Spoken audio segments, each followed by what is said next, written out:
François Bocot, bonjour. Bonjour. Après 14 ans d'exil, vous vous préparez à rentrer à Lomé. Est-ce que les autorités togolaises sont prévenues? Bien sûr que oui. La décision que j'ai prise de rentrer dans mon pays après 14 ans d'exil est le fruit d'une longue réflexion et qui s'est fondée sur des discussions qui ont eu lieu par émissaire interposé entre le président de la République togolaise et moi-même. Et le chef de l'État du Togo, suite à ces discussions, a donné son accord de principe pour un retour en toute sécurité. Cet accord de principe a été réitéré auprès des autorités françaises par son émissaire, puisque vous savez que depuis 14 ans, les autorités françaises m'ont accordé leur protection. Donc, dès lors que cet accord de principe a été confirmé auprès des autorités françaises, il n'y avait pas de raison que je doute de la sincérité de la parole présidentielle, en dépit de quelques hésitations, notamment celles liées à la délivrance de mon passeport togolais et celles liées aux modalités de sécurité. Ces quelques hésitations dont vous parlez, c'est notamment la difficulté que vous avez aujourd'hui à avoir un certificat de nationalité qui vous permettra d'avoir un passeport togolais, c'est ça?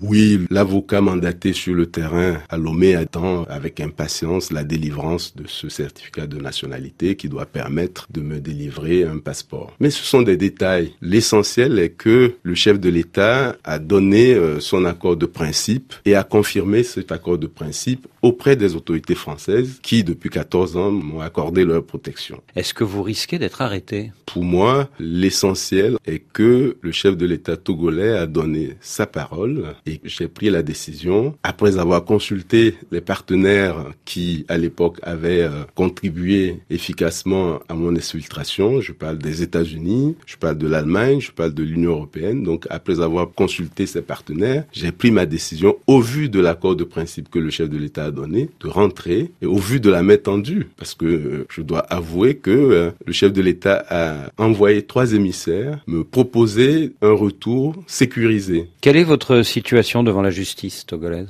Aucune procédure n'est engagée à ma connaissance contre moi. Vous rentrez un an avant la présidentielle prévue en avril 2020. Est-ce que vous avez des ambitions politiques? C'est trop tôt pour le dire. Ce n'est un secret pour personne que je nourris des ambitions pour mon pays. Elles sont légitimes. Mais est-ce que de là, je serai candidat en 2020? Je crois que c'était le sens de votre question. Je pense qu'il est trop tôt pour se prononcer. Néanmoins, je peux vous rassurer que je ne m'interdis rien quand il s'agit de servir mon pays. Vous savez que mon pays est englué depuis des décennies dans des antagonismes politiques qui empêchent son développement. Je veux aider à sortir de cet antagonisme permanent qui déchire la société togolaise. Je veux pouvoir aider à la réconciliation. Vous avez été le ministre de l'Intérieur du régime de feu Gnassingbé Eyadema et en avril 2005, lors de la première élection de son fils, Faure Gnassingbé, vous avez eu le courage de dénoncer la fraude, mais cela a failli vous coûter la vie. Vous avez été exfiltré à l'aide notamment des Allemands et des Américains. Quelles leçons vous tirez de cette élection sanglante d'avril 2005? La grande leçon, c'est que il faut pas forcer les choses. Une élection à marche forcée débouche toujours sur des situations chaotiques qui, demain, ont du mal à permettre une vraie réconciliation. En tout cas, il n'y a pas de raison fondamentale que la conquête du pouvoir puisse déboucher sur des atteintes à des vies humaines. La grande leçon que je tire, c'est que il faut que des élections servent à la réconciliation au lieu qu'elles ouvrent des blessures qui, demain, seront difficiles à penser. Donc, tant que cette approche des processus électoraux crédibles n'est pas ancrée dans nos habitudes, on aura toujours des prises de pouvoir chaotiques qui, malheureusement, ne peuvent pas permettre à l'élu de mettre en place son projet de société. Et pour la présidentielle de l'année prochaine, est-ce que vous pensez que le président sortant, Faure Gnassingbé, a le droit de se représenter ou pas? C'est la question qui divise aujourd'hui au Togo. Vous savez, pour l'instant, je ne suis pas encore dans l'arène politique. J'ai encore des obligations de réserve et je ne souhaite pas me prononcer sur cette question. En temps opportun, je donnerai mon avis, mais il appartient à la classe politique tout entière, y compris le président de la République, de faire preuve de bonne volonté pour apaiser ce pays et l'amener vers la voie de la réconciliation.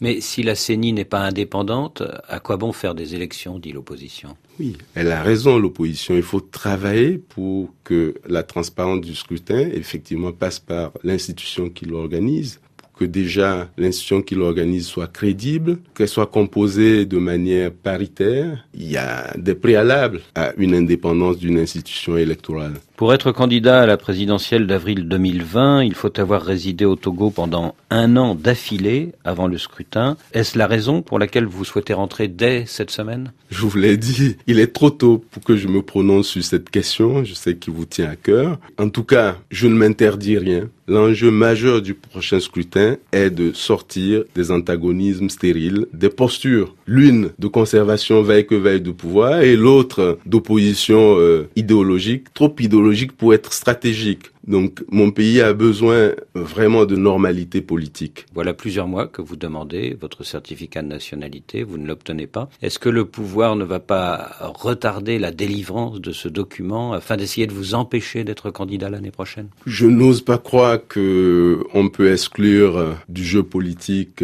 par des méthodes d'un autre âge, mais tout est possible. Pour moi, ce sont que des détails, mais vous avez raison, utiliser ces détails pour empêcher ou pour faire barrage à une potentielle candidature n'est pas politiquement élégant. L'essentiel pour moi est de rentrer au Togo en toute sécurité, de retrouver les miens et de renouer avec le peuple togolais dans ses joies comme dans ses difficultés. Notre confrère Togo Actualité se demande si vous allez renoncer à votre confort de technocrate international pour descendre dans l'arène politique. Confort de technocrate international, c'est trop dire. Quand il s'agit de servir mon pays, je ne m'interdirai rien. Servir mon pays est plus honorifique que tout autre confort imaginaire. Je veux aider ce pays à sortir du statu quo dans lequel il s'est englué depuis des décennies. J'estime que jusqu'à présent, je n'ai pas suffisamment rendu à ce pays ce qu'il m'a donné. François Bocco, merci.